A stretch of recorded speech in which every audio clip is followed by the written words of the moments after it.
Beshinchi sinf matematika mashq daftari 2-bet. Ayiring.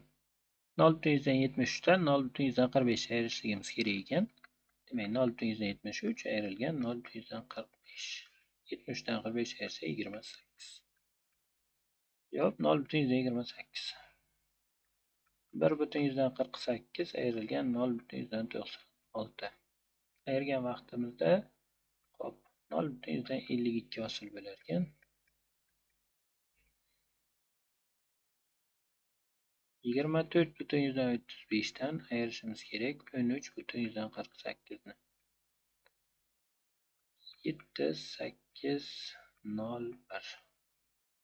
10,87. 35,5 ayrilgan 22,37. Ayirgan vaqtimizda demak 8, 6, 2, 1. Ko'paytiring. 3,6 ni 3 ga ko'paytirishimiz kerak. Xo'p. Bu narsani tugmachalar yordamida ham amalga oshirib ko'rishingiz mumkin.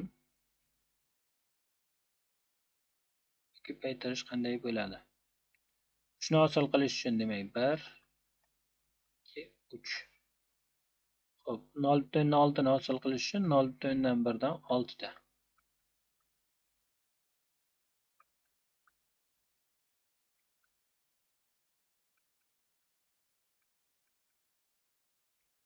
Mana shu sonimizdan 3 ta hosil qilganimizdan keyin bizada qaysi son hosil bo'ladi? 3 ta hosil qilsak, har biridan 3 tadan. Bu yerda 9 ta 1 bo'ladi. Mana 0,6 dan esa 18 ta bo'ladi.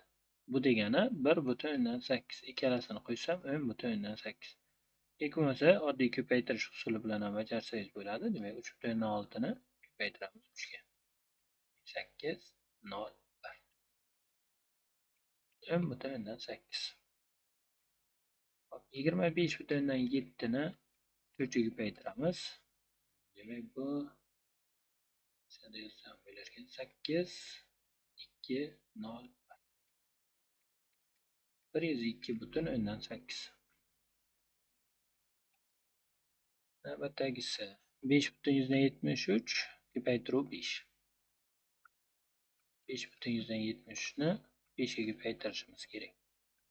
Demak 5, 6, 8, 2.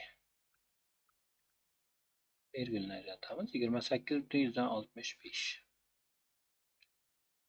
7 ga ko'paytirgan vaqtimiz demak 3, 8, demak 3, 6,